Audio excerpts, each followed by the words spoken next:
Okay, good afternoon to everyone. First, I would like to thank the organizers for giving me the opportunity to present this talk, which will be dedicated to predicting the quality of our products or trying to predict it statistically. So I will start by a very brief presentation of Arcelor Mittal, for those who wouldn't know this company. Provide you an explanation of what and why we are doing when we are doing data mining. And then I will enter into a bit more detail about this RFCS, which is a European funded project in which RapidMiner is involved, where we are trying to develop the tools for conducting this data mining. So Arcelor Mittal is one of the biggest steel producers in the world. We produce about 90 million tons of steel each year and about 55 million tons of iron ore. So there are plants all over the world, and very different products are produced in our plants. So there are very different markets, very different problems. And for that, you also need some R&D. So I'm part of the group R&D, actually, which is about 1,400 people spread out over also many research centers. And the R&D of the group is, of course, dedicated to developing new products for different applications, but also to improve the process production and to enable the production of the new steel grades, for instance. So all the scope of this study is dedicated to improve the process and trying to improve the quality of the product at the end of the production process. So why data mining and how? Basically, from time to time in our steel production facilities, we start producing some defects in our products. Not very often, of course, but sometimes it happens. And the first reaction would be to ask the process experts where the defect comes from. And at the moment where they do not have an immediate answer to that question, then we start collecting data and trying to find out in which process situation we tend to produce the defects, or in which process situation we are away from the defect. So this is the idea is really to find some understanding at the end where the defect can come from, to be able to fix and to find a solution to it. And of course, if you can identify the occurrence of the defect as early as possible in the production chain, then you will spare the cost of the production until the end, where you find the defect on the final product. Producing steel is a quite complicated process. We go from iron ore to a finite product, and it goes over several plants, 3-4 plants, before we reach the finite product. So it's a complicated story, and one of the questions to improve the statistical modeling was, what can I do? Can I improve the models, so the algorithms I'm using to investigate the data?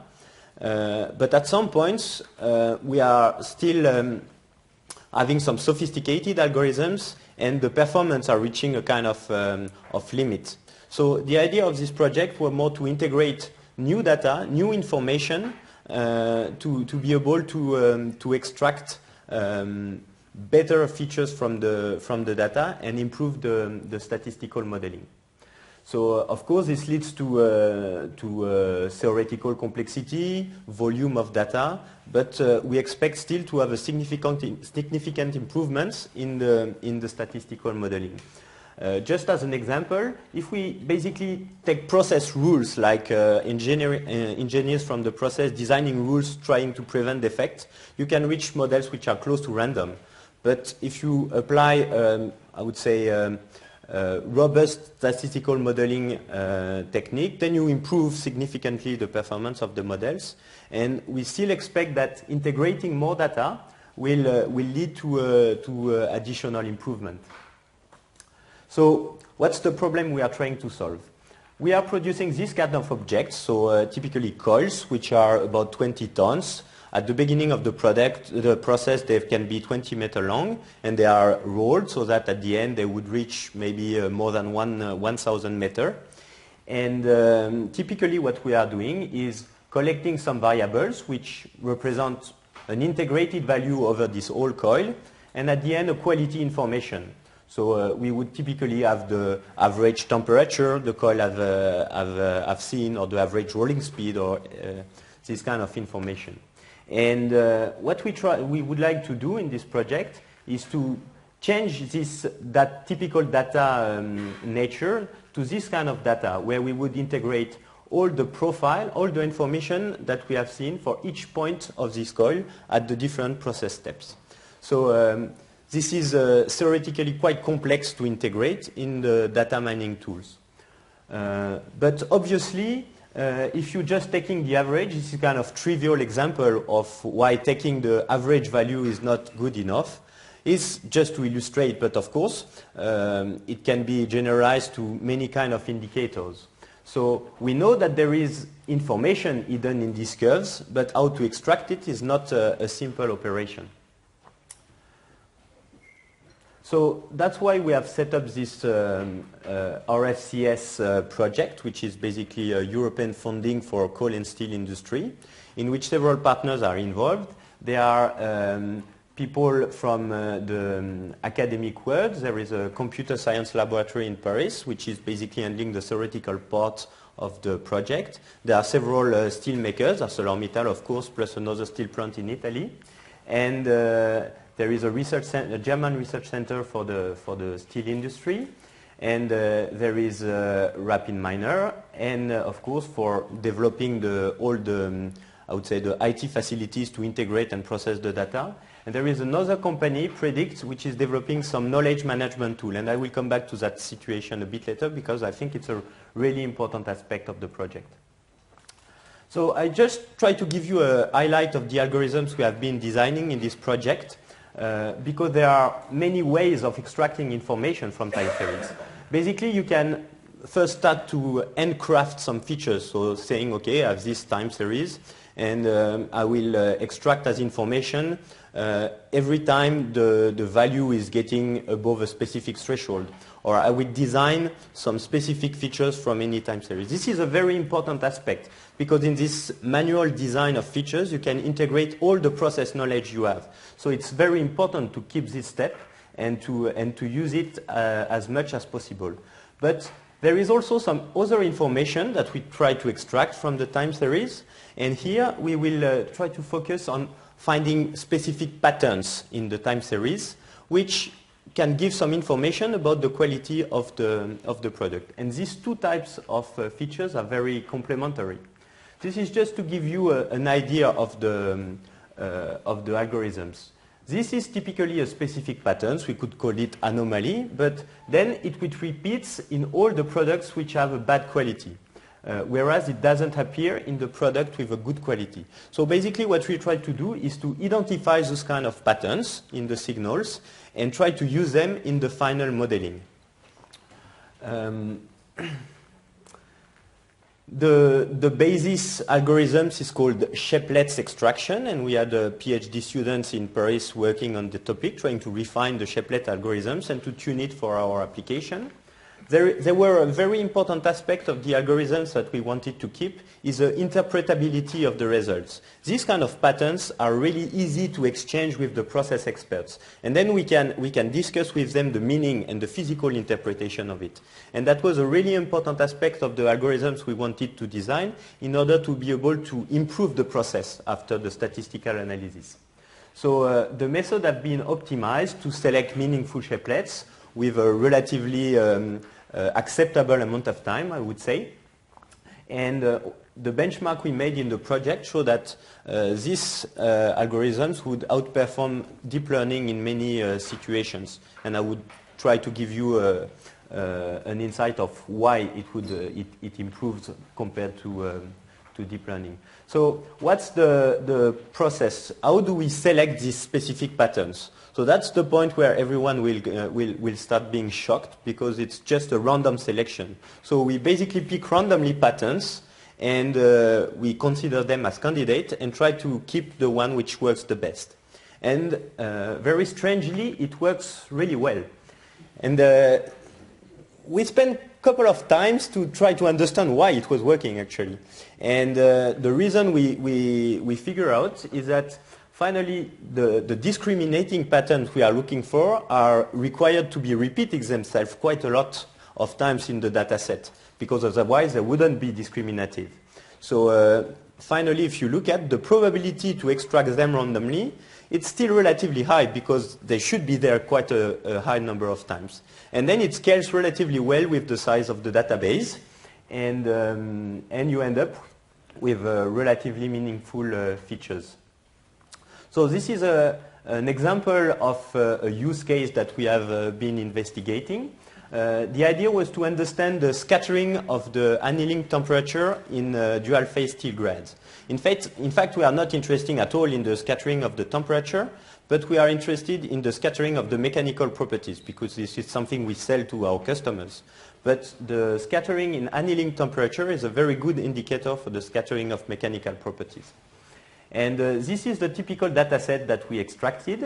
We have about 452 products, so a set of, think a bit of coils of 20 tons. That's one product, for which we extracted data from all the production steps, from hot rolling, cold rolling, and galvanizing lines, so 3 different plants, basically.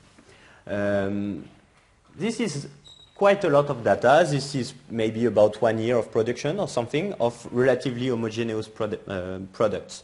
So this is more or less the best we could do at that time, but 452 is not a high number. This is still a lot of data, but not a high number of examples. And this is typically why the deep learning algorithms are not working well, because there's not enough examples to be able to train very large models.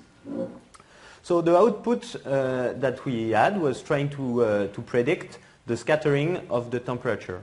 And just to give you an idea of what we obtained, I think the exact figures are not really important, but we obtained a 10% improvement compared to what we could do without this shapelet approach, which is a significant improvement in terms of statistical modeling. And in that case, the physical interpretation has been widely discussed with the process expert, and it's still in discussion because there's still some points on which we don't understand fully what happens. But this was a really strong added value of the project. Typically, we found out that a strong decrease of in the cold rolling speed would lead to important scattering in the annealing temperature, which is basically because when the steel is rolled at slow speed, then it will become more dirty, and then it will heat faster in the furnace. So you will integrate some discrepancies, and it was not an obvious phenomena, of course. So the added value of this kind of information was really important.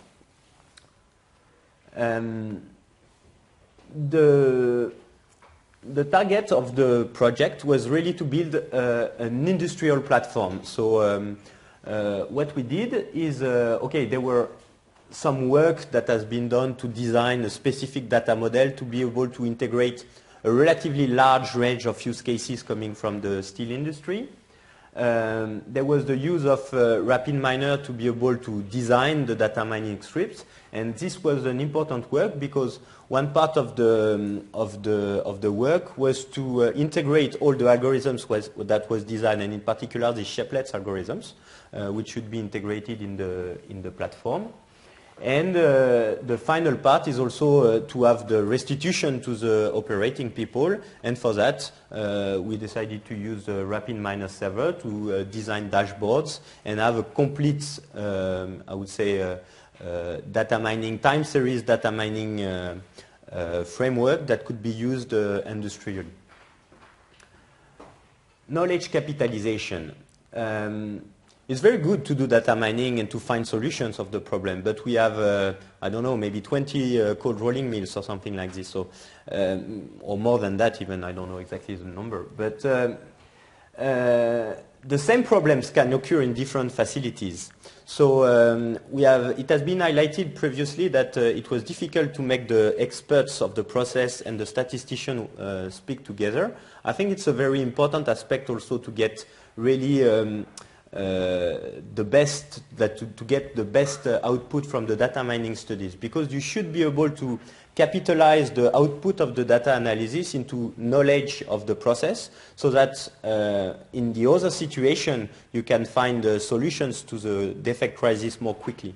So basically in the project there were also the objective of designing a framework and some tools to be able to first make the discussion between process experts and statisticians easier, and to be able to capitalize all the output of the data mining studies. So typically the tools that we have developed are based on ontologies. I don't know if you are familiar with this concept, but this is basically a dictionary of concepts which we can use to describe some situations. What we have been doing here is to add a dictionary of concepts that correspond to the steel industry, to the steel manufacturing process, but also to the data mining algorithms. So that at the end of the day, when you have solved the problem, you have a description of the industrial problems and a description of the data mining solutions that has been found to it. And you can capitalize this object under this ontology form. And when there is a new problem coming from another plant, you can use the same dictionary to describe this problem and retrieve in the database some similar situation that have happened. And then you have also the description of what has been done from the data mining point of view, and you can reuse this for starting new studies. And we expect that it will speed up the startup of new data mining studies and help the capitalization of the knowledge. So this is based on the CASM software provided by the Predict company. As a conclusion, this is a kind of the picture of what we are trying to build. We gather the data from the process, put that in the specific data model, and we are able to execute scripts and provide the results to the operation managers. And with that, we have this knowledge layer, which is also covering all the defect and manufacturing concepts, and also the statistical concepts. So as a conclusion, the output of this project, which is not completely finished yet, so there's still a bit of tuning of the complete platform, but at the end of the day, what we have are new and efficient interpretable algorithms to understand process issues, and we have built also a complete software framework that I expect will be deployed in many situations to be able to handle such problem. So there are of course many other potential areas of interest, like predictive maintenance, energy optimization, etc., etc. So here we focused on quality issues and defect models, but the range of application is, in my opinion, quite large. So I thank you for your attention. If you have any questions.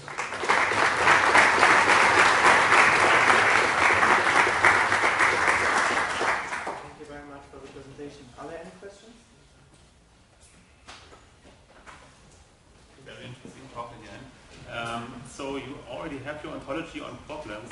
So probably your next step is saying, well, we have these problems, these are the best solutions for the problem, and you have the very whole solution for prescriptive maintenance, right? Yeah, actually the concept would be to capitalize the variables that was used in the prediction, how they have been processed, like extracting the right features with that frequency analysis, etc., etc., and to be able to do that more or less automatically from the RapidMiner script. So there will be a specific engine parsing the script and capitalizing automatically the knowledge. So at the end you have a complete object that you can reuse. So of course you can try to extend the ontologies. For the moment there are quite a lot of concepts from the manufacturing, but you can extend it to maintenance or energy optimization or whatever.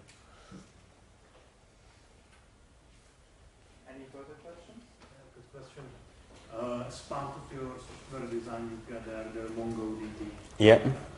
What sort of data volumes do you work with? For the moment, we are really handling very, very big data. Like I think the complete scattering database is probably 500 megabytes or 1 gigabytes of data.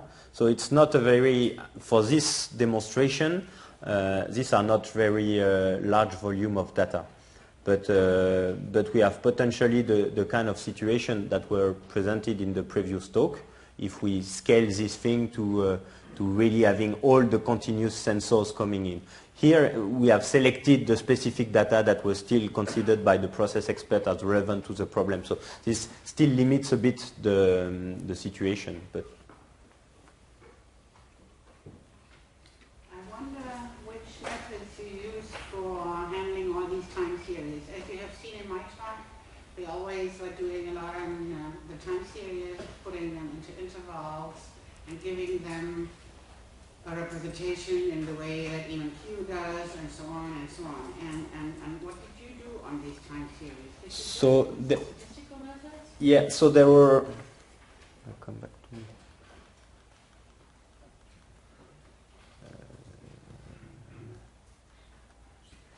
To that slide. So there were one part which were to compute quite a lot of features that have been selected by hand. So I have a time series. I can, depending on the time series, compute frequencies, wavelet transform, etc., any kind of statistics, standard deviation, moments of order 1, 2, 3 there.